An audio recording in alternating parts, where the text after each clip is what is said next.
Hello friends, welcome back to my channel. तो आज के इस वीडियो में हम लोग देखेंगे कि थोड़े बहुत टॉपिक्स कवर करेंगे। जैसे ही हो गया हमारा डीसी सप्लाई, एसी सप्लाई हो गया, एक्टिव एलिमेंट्स हो गए, पैसिव एलिमेंट्स हो गए। तो यही सब हम लोग आज के वीडियो में टॉपिक्स कवर करेंगे। वैसे हमारा इलेक्ट्रिकल साइंस का सब्जेक्ट है और यूनिट 1 है हमारी। तो बस फिर शुरू करते हैं।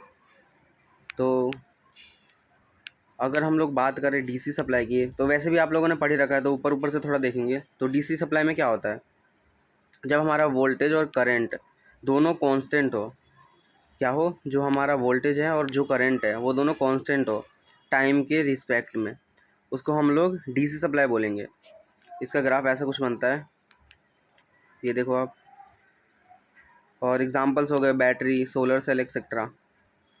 ऐसे ही हम आ जाते हैं एसी सप्लाई पे।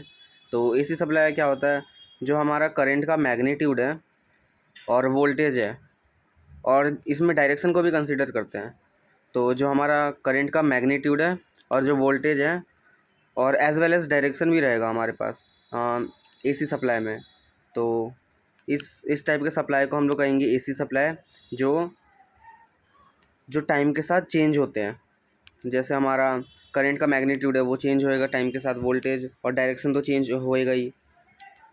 तो ये व्हाट इज सर्किट। तो डेफिनेशन देखो, circuit is a interconnection of electrical elements में भी एक्टिव। हम लोग एक्टिव अभी थोड़ी देर में देखेंगे एक्टिव क्या होता है, पैसिव क्या होता है, लीनियर एंड नॉन लीनियर क्या होता है, यूनिलेटरल एंड बायलेटरल एलिमेंट्स क्या होता है। तो सर्किट, दो टाइप के सर्किट होते हैं, एक डीसी सर्किट और एक एसी सर्किट।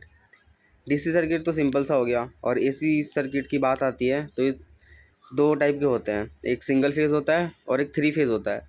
अब सिंगल फेज़ जो होते हैं वो हमारे घरों में यूज़ होते हैं, और जो थ्री फेज़ के जो सप्लाई होते हैं वो बेसिकली कॉलेज में या फिर मॉल्स में यूज़ होते हैं। और जो हमारा डीसी वोल्टेज सोर्स है उसको हम लोग ऐसे भी रिप्रेजेंट करते हैं, ये हो गया हमारा प्लस, ये माइनस। यह सब आपको बेसिक वैसे भी पता ही है। और ऐसे भी हम लोग रिप्रेजेंट करते हैं डीसी सप्लाई को। और जो हमारा करंट सोर्स होता है उसको ऐसे रिप्रेजेंट करते हैं। अब तो फ्रेंड्स, अब बात आती है व्हाट इज़ एक्टिव एलिमेंट्स। तो एक्टिव एलिमेंट्स यार ऐसे समझो कि these are those elements in which have its own energy. यानी ये रहा हमारे पास एग्जांपल भी है, जैसे बैटरी हो गया, इसको हम लोग चार्ज कर देते हैं। तो जब भी हम बैटरी को चार्ज करते हैं तो उसमें एनर्जी स्टोर हो जाती है। तो जिस भी एलिमेंट्स में एनर्जी, खुद की एनर्जी हो उसकी, और जो दूसरे दूसरे नेटवर्क में सप्लाई करे एनर्जी। जैसे मान लो हमने बैटरी को चार्ज कर दिया, वो बैटरी किसी और चीज़ों में लगाते हैं तो चलने लगता है हमारा इलेक्ट्रॉनिक्स का सामान जो भी होता है। तो उसी को हम लोग एक्टिव एलिमेंट्स कहते हैं। एक्टिव एलिमेंट्स के एग्जांपल्स है फोटोवोल्टिक सेल। फोटोवोल्टिक सेल यानी सोलर सेल होता है, उसको हम लोग फोटोवोल्टिक सेल कहते हैं। डीसी जनरेटर हो गया, और बैटरी तो है ही। ऐसे ही हमारा आता है पैसिव एलिमेंट्स। अब पैसिव एलिमेंट्स क्या होते हैं, जो एक्टिव एलिमेंट्स था उसके उल्टा होता है। तो एक्टिव एलिमेंट्स हमारा क्या था, जिसमें जिसमें खुद की एनर्जी हो और एनर्जी वो दूसरे किसी नेटवर्क में सप्लाई करे। और ऐसे ही पैसिव में क्या होता है, इसके पास कोई एनर्जी नहीं रहती। जो पैसिव एलिमेंट्स होते हैं इनके पास कोई खुद की एनर्जी नहीं होती, और ये किसी, जब सिंपल सी बात है, इनके पास एनर्जी नहीं रहेगी तो किसी और नेटवर्क को कैसे सप्लाई करेंगे। तो एग्जांपल हो गया हमारा रेजिस्टेंस, इंडक्टेंस एंड कैपेसिटेंस। अब आते हैं लीनियर एलिमेंट्स में। तो लीनियर एलिमेंट्स क्या होते हैं, जो ओम्स लॉ को फॉलो करते हैं। ओम्स लॉ क्या कहता है कि जो हमारा वी है वो डायरेक्टली प्रोपोर्शनल है आई के, और ऐसी जो प्रोपोर्शनलिटी हटती है तो रेजिस्टेंस आ जाता है V equals to I R. तो हमारा ओम्स लॉ ये कहता है। तो जो लीनियर एलिमेंट्स होते हैं वो होते हैं जो ओम्स लॉ को फॉलो करते हैं, यानी इस इक्वेशन को फॉलो करते हैं। और जो इनका ग्राफ बनाते हैं ना हम लोग, वो एकदम सीधा जाता है। जैसे मैंने ये बनाया, ये करंट हो गया, ये वोल्टेज हो गया, एकदम सीधा जाएगा इनका ग्राफ।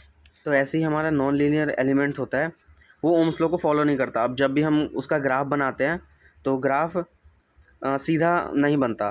तो नॉन लीनियर एलिमेंट्स के एग्जांपल हो गए ट्रांजिस्टर्स, डायोड और ट्रांसफार्मर। और जो हमारा लीनियर एलिमेंट्स के एग्जांपल थे वो रेजिस्टेंस, इंडक्टेंस एंड कैपेसिटेंस। ये जो तीनों एग्जांपल्स थे वो ऐसे ही पैसिव एलिमेंट्स के भी एग्जांपल थे, ये रहे जो अभी हमने डिस्कस किया। अब हमारा टॉपिक है सोर्स ट्रांसफॉर्मेशन। अब सोर्स ट्रांसफॉर्मेशन होता है कि किसी, मान लो हमारे पास कोई वोल्टेज सोर्स दिया हो, उसको करंट सोर्स में कैसे कन्वर्ट करेंगे, ये होता है हमारा सोर्स ट्रांसफॉर्मेशन। तो हमारा पहला केस ये है कि हमको वोल्टेज सोर्स दिया है, उसको करंट सोर्स में कन्वर्ट करना है। तो वोल्टेज सोर्स को करंट सोर्स में कैसे कन्वर्ट करेंगे, जब भी हमारा वोल्टेज सोर्स होगा और सीरीज़ रेजिस्टेंस के कनेक्टेड होगा, जैसे हमारा ये है वी वोल्टेज सोर्स, ये हमारा सीरीज़ रेजिस्टेंस के कनेक्टेड है, इसमें कनेक्ट है। और हम लोग जब भी करंट सोर्स में कन्वर्ट करेंगे तो जो हमारा रेजिस्टेंस होएगा वो पैरेलल में आ जाएगा करंट सोर्स के। When a voltage source is connected with series resistance then we can convert voltage source into current source with parallel resistance.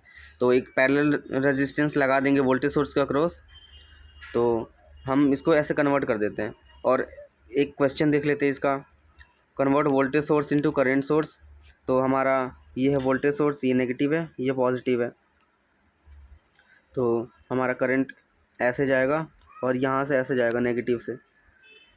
तो हमारा एक सीरीज़ में यहाँ पे लगा है रेजिस्टेंस और एक यहाँ पे लगा है, तो सीरीज़ में लगा है तो सिंपल प्लस कर देंगे दोनों को, तो हमारा 25 ओम का रेजिस्टेंस आ गया। अब हम लोग करंट निकालेंगे, तो करंट कैसे निकलेगा, I इक्वल्स टू V/R होता है। यहाँ गिवन है हमारा 100 वोल्ट एंड जो R है हमारा वो 25 ओम है, तो बस डिवाइड कर देंगे तो 4 एम्पियर आ जाएगा। ऐसे ही हमारा करंट आ गया, ऐसे जा रहा है नेगेटिव से पॉजिटिव नीचे की तरफ। और हमने जो हमारा ये जो सीरीज़ रेजिस्टेंस थे इन दोनों को पैरेलल में लगा देंगे। अब एक नोट करने वाली बात है, ध्यान से सुनना, जब भी ये दोनों को वैल्यू होएगी वो दोनों, ये जो दोनों कंडीशन है उन दोनों में इक्वल रहेंगी। जैसे हमारी क्या वैल्यू आ रही है, ये 25 आ रही है, यहाँ पे भी 25 आएगी। हम लोग करंट सोर्स को वोल्टेज सोर्स में कैसे कन्वर्ट करेंगे, तो जो हमारा करंट सोर्स होता है जब भी पैरेलल रेजिस्टेंस के कनेक्टर हो तो हम कन्वर्ट कर सकते हैं वोल्टेज सोर्स में। जैसे हमारा डायग्राम ऐसे गिवन है कि हमारा एक करंट सोर्स ये रहा, मैंने पिछले टॉपिक में बताया था, पिछले से पिछले हम ऐसे रिप्रेजेंट करते हैं करंट सोर्स को।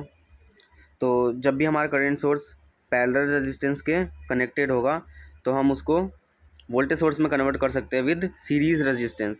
तो इसी को हम लोग सीरीज़ में लगा देंगे तो हमारा ऐसे ही कन्वर्ट हो जाएगा।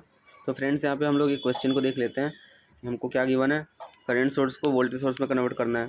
हमारे पास वैल्यू है दो रेजिस्टेंस 40 ओम एंड जो करंट सोर्स है वो 20 एम्पियर है।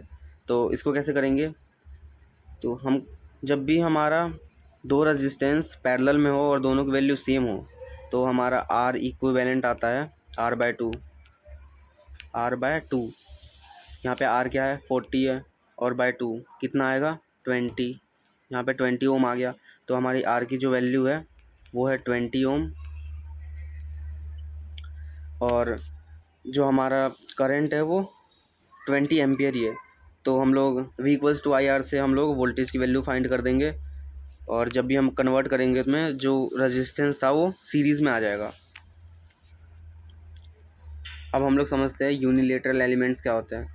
तो यूनिलेटरल एलिमेंट्स वो होते हैं जिस एलिमेंट में जो करंट का डायरेक्शन है वो सिंगल डायरेक्शन हो, यानी जो करंट है वो एक ही डायरेक्शन में फ़्लो करे। तो हमारा एक एग्जांपल हो गया डायोड। तो डायोड में हमारा करंट इधर से जा रहा है तो इधर से ही जाएगा, अगर इधर से जा रहा है तो इधर से ही जाएगा, वापस ऐसे नहीं आ सकता। अब हमारा बायलेटरल एलिमेंट क्या होता है, जो बायलेटरल एलिमेंट होता है इसमें जो करंट होता है वो दोनों तरफ से फ़्लो करता है। तो हमारे पास मान लो ये है रेजिस्टेंस है, इसके एग्जांपल्स है बायलेटरल एलिमेंट्स के। तो जो रेजिस्टेंस है वो कुछ ऐसा होता है, इसमें दोनों तरफ से करंट फ़्लो करता है, इसमें ऐसे भी आ सकता है करंट, ऐसे भी आ सकता है, तो उसको बायलेटरल एलिमेंट कहेंगे।